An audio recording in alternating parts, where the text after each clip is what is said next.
Olá pessoal, hoje é o 38º dia do Devocional Uma Vida com Propósitos, de Rick Warren, e o tema de hoje é Tornando-se um Cristão de Primeira Classe. Jesus disse aos seus seguidores: vão pelo mundo todo e conte as boas novas a todas as pessoas. Marcos 16:15. Assim saberemos por onde Ele quer que nós andemos. Assim todas as nações conhecerão a sua salvação. A grande comissão é sua comissão. Você tem uma escolha a fazer. Ou você é um cristão da melhor qualidade ou é um cristão mundano. Cristãos mundanos buscam principalmente a satisfação pessoal. Eles estão salvos, mas são egoístas. Adoram comparecer a reuniões de louvor e a seminários edificantes. Mas você jamais os achará em conferências sobre missões, porque não estão interessados. Suas orações se concentram em suas próprias necessidades, bênçãos e felicidade. É a fé do eu primeiro, como Deus pode tornar a minha vida mais confortável. Eles querem usar Deus para os seus propósitos, em vez de serem usados por Deus para os propósitos dele. Os cristãos de primeira classe, em contrapartida, sabem que foram salvos para servir e feitos para uma missão. Eles são ávidos por receber uma missão pessoal e se entusiasmam com o privilégio de ser usados por Deus. Os cristãos de primeira classe são as únicas pessoas totalmente vivas neste planeta. Sua alegria, confiança e entusiasmo os contagiam, porque sabem que são relevantes. Acordam a cada manhã na expectativa de que Deus opere por meio deles, de formas novas. Que tipo de cristão você quer ser? Deus o convida a participar da mais magnífica, ampla, multiforme e importante causa da história, o seu reino. A história é sua história. Ele está formando sua família para a eternidade. Nada é mais importante e nada durará tanto. Por meio do livro de Apocalipse, sabemos que a missão global de Deus será cumprida. Algum dia a grande comissão se tornará a grande consumação. Nos céus, uma enorme multidão de pessoas de todas as nações, tribos, povos e línguas estará um dia perante Jesus Cristo para adorá-lo. Envolver-se como cristão de primeira classe lhe permitirá experimentar um pouco do céu antecipadamente. Quando Jesus ordenou aos seus seguidores irem por todo o mundo e pregarem o Evangelho a todas as pessoas, o pequeno bando de pobres discípulos do Oriente Médio ficou pasmado. Eles deveriam ir a pé ou cavalgar pequenos animais.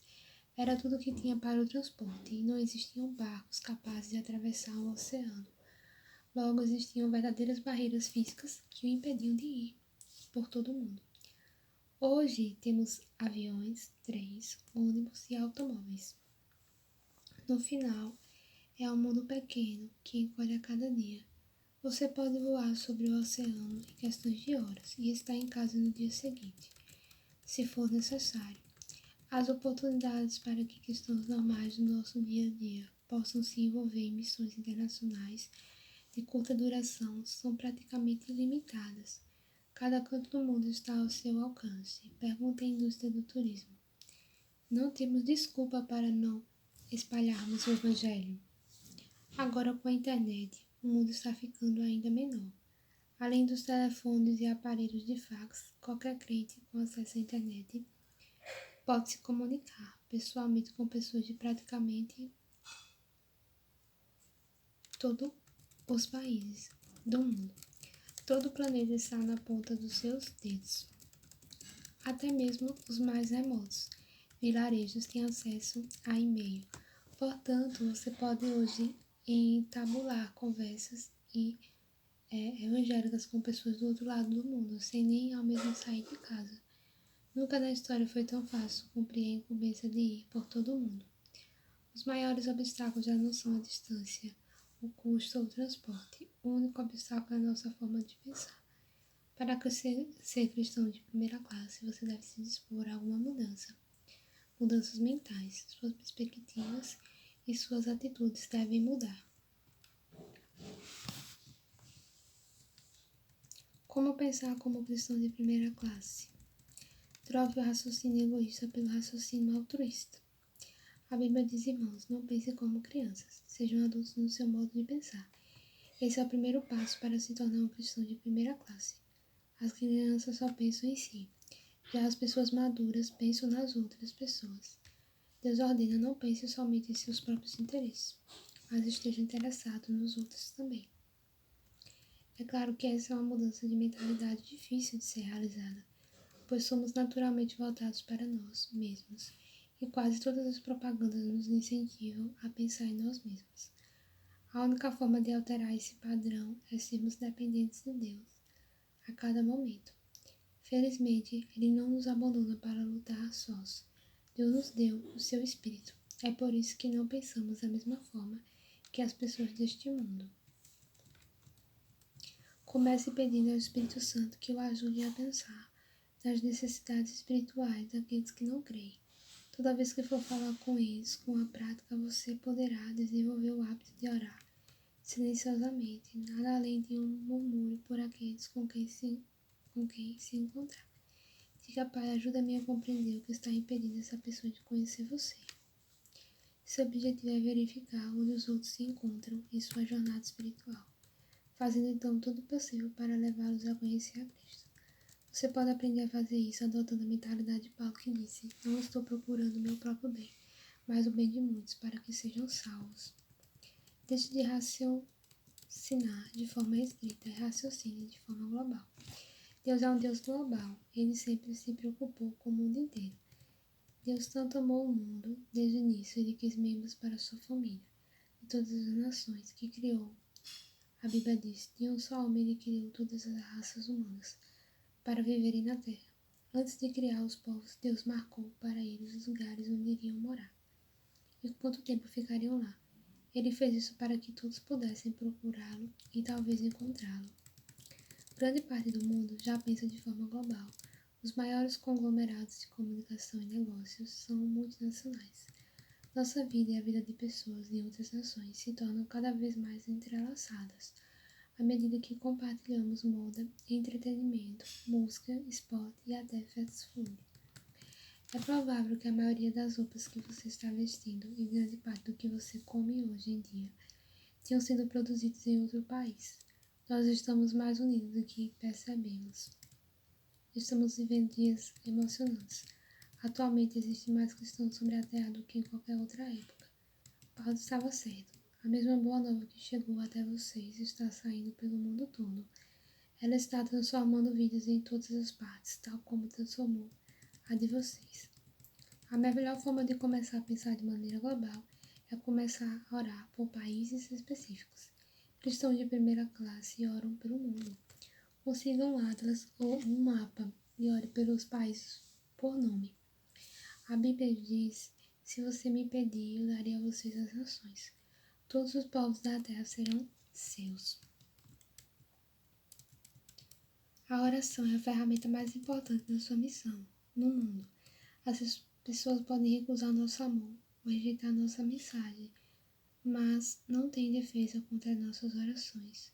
Como um míssil intercontinental, você pode apontar uma oração para o coração de uma pessoa, esteja você a 1 metro ou a 16 mil quilômetros de distância. Qual deveria ser o alvo das suas orações? A Bíblia diz que devemos orar por oportunidades para testemunhar, por coragem para falar, por aqueles que irão crer, para que a mensagem se espalhe rapidamente, e por mais obreiros. A oração torna parceiros de muitas outras pessoas ao redor do mundo. Você também deve orar pelos missionários e por todas as outras pessoas envolvidas na colheita ao redor do mundo. Paulo disse a seus companheiros de oração: vocês nos ajudam com suas orações. Se vocês têm interesse em sugestões para orar de forma inteligente pelo mundo e pelos obreiros cristãos, veja o apêndice 2. Outra forma de desenvolver um raciocínio global é ler ou ver um noticiário com olhos de quem assumiu a grande comissão. Sempre que houver mudanças ou conflitos, esteja certo de que Deus irá usar tais situações para trazer pessoas assim. As pessoas são mais receptivas a Deus quando estão sob tensão ou em transição. Pelo fato de estar aumentando a quantidade de mudanças em nosso mundo, mais pessoas estão abertas como nunca a ouvir as boas novas. A melhor forma de passar a pensar de maneira global é tão somente se levantar e partir para algum projeto missionário de curto prazo em outro país. Simplesmente não há como substituir a participação ativa na vida real em outra cultura. Pare de estudar e discutir sua missão e realize-a. Eu desafio a ir até o fim. Em Atos 1:8, Jesus nos deu um padrão para nosso envolvimento. Vocês serão minhas testemunhas em Jerusalém, em toda a Judéia e Samaria e até os confins da terra. Seus seguidores teriam de alcançar sua comunidade, Jerusalém, seu país, Judéia, outras culturas, Samaria e outras nações, até os confins da terra. Repare que nossa comissão é simultânea e não consecutiva. Embora nem todos tenham o dom de missões, todo cristão é chamado a participar de uma missão, junto a todos os 4 grupos de alguma forma. Você é um cristão nos modos de Atos 1:8? Estabeleça o objetivo de participar de um projeto missionário, direcionado a cada um desses 4 alvos.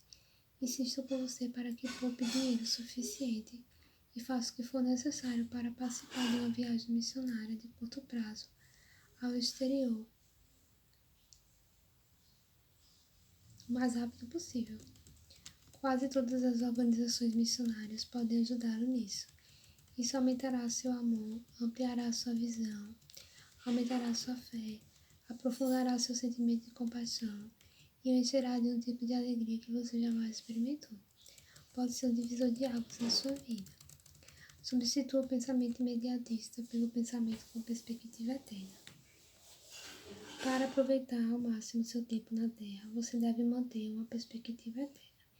Isso irá evitar que você dê importância excessiva a questões menores e o ajudará a distinguir entre o que é ausente e o que é eterno. Paulo disse: fixamos os olhos não naquilo que se vê, mas no que não se vê, pois o que se vê é transitório, mas o que não se vê é eterno. Muitas das coisas em que empenhamos nossas energias já não significarão nada daqui a um ano, quanto mais pela eternidade. Não troque sua vida por coisas temporárias, mas Jesus lhe disse: todo aquele que se deixa desviar do trabalho que eu planejo para ele não está apto para o reino de Deus. E Paulo alertou: tratem das coisas deste mundo como se não estivessem ocupados com elas, pois este mundo, como está agora, não vai durar muito. O que você está permitindo que se interponha entre você e sua missão? O que está impedindo de se tornar um cristão de primeira classe? Quer que seja, abandone-o. Afastemo-nos de qualquer coisa que nos torne vagarosos ou nos atrase. Jesus nos disse: acumulem para vocês tesouros nos céus. Como podemos fazer isso? Em uma de suas declarações mais incompreendidas, Jesus disse: por isso eu lhes digo, usem a riqueza deste mundo ímpio para ganhar amigos, de forma que quando ela acabar, estes o recebam nas moradas eternas. Jesus não quis dizer que você deve comprar amigos com dinheiro, mas que você deve usar o dinheiro que Deus lhe deu para levar pessoas a Cristo. Eles, então, serão seus amigos por toda a eternidade, os quais o recepcionarão quando chegar ao céu. Esse é o melhor investimento financeiro que você deve fazer.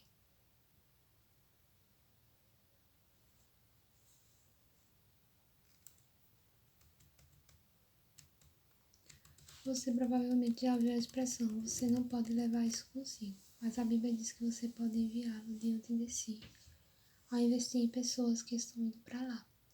A Bíblia diz: fazendo isso, eles estarão acumulando um tesouro real para si mesmos no céu. Este é o único investimento seguro para a eternidade. E estarão levando uma vida cristã frutífera aqui na terra também. Pare de pensar em desculpas e comece a pensar em formas criativas de cumprir seu propósito. Se você estiver decidido, há sempre uma forma de fazê-lo, e existem organismos que irão auxiliar. Eis algumas desculpas mais comuns. Além do português, você fala inglês. Isso é, na verdade, uma vantagem em muitos países, onde milhões de pessoas querem aprender a falar a língua inglesa e estão ávidas para praticá-lo. Não tenho nada a oferecer. Sim, você tem. Cada habilidade e experiência na sua formação pode ser utilizada de alguma forma. Estou muito velho, muito jovem. A maioria das organizações missionárias tem projetos de curto prazo adequados a cada faixa etária. Da mesma forma que Deus rejeitou as desculpas de Sara quando ela disse estar muito velha para ser usada, ele também rejeitou as de Jeremias quando este disse ser muito jovem. Não diga isso, respondeu o Senhor, pois você tem de ir aonde quer que eu enviar, e dizer o que quer que eu diga a você. Não tenha medo do povo, pois eu estarei com você e cuidarei de você. Pode ser que você acreditasse em ser necessário um chamado especial de Deus e estivesse esperando alguma sensação ou experiência sobrenatural, mas Deus já anunciou seu chamado repetidamente. Somos todos chamados para cumprir os 5 propósitos de Deus para a nossa vida: adorar, ter comunhão, crescer semelhantes a Cristo, servir e sair em missão com Deus pelo mundo. Deus não quer usar apenas algumas pessoas, Ele quer usar todas as pessoas. Somos todos chamados para participar de uma missão para Deus. Ele quer que toda igreja leve todo o seu evangelho a todo mundo. Muitos cristãos deixaram passar os planos de Deus para a sua vida, porque nem ao menos perguntaram a Deus se eles queriam servir como missionários em algum lugar. Seja por medo, seja por ignorância, eles automaticamente fecharam a mente à possibilidade de servir como missionários, residentes em um ambiente de culturas diversificadas. Se sua tendência é dizer não, deve checar todas as diferentes formas e responsabilidades atualmente disponíveis. Você irá se surpreender e orar e perguntar seriamente a Deus o que Ele desejará de você nos anos que se seguem. Contáveis milhares de missionários residentes são desesperadamente necessários nesse ponto crítico da história, quando tantas portas estão se abrindo como nunca aconteceu. Se você quer ser semelhante a Jesus, deve ter misericórdia do mundo inteiro. Você não pode se dar por satisfeito apenas com sua família e amigos vindo a Cristo. Existem mais de 6 milhões de pessoas na Terra e Jesus quer achar todos os seus filhos que estão perdidos. Jesus disse: se você insistir em salvar sua própria vida, você a perderá. Somente aqueles que põem de lado a sua vida por minha causa e por causa da boa nova é que saberão realmente o que significa viver. A grande comissão é sua comissão e fazer sua parte é o segredo para ter uma vida de grande valor. Esse foi o nosso 28º dia 38, pensando sobre meu propósito. O tema para reflexão: a grande comissão é minha comissão. Um versículo para memorizar: assim saberemos por onde Ele quer que nos andemos. Assim todas as nações conhecerão a sua salvação. Salmo 67:2. Uma pergunta para meditar: que providências posso tomar a fim de me preparar para experimentar uma missão de curta duração no ano que vem? Bom, pessoal, é isso, né? Esse foi o nosso dia 38. Fiquem na graça da paz do Senhor e até o próximo vídeo.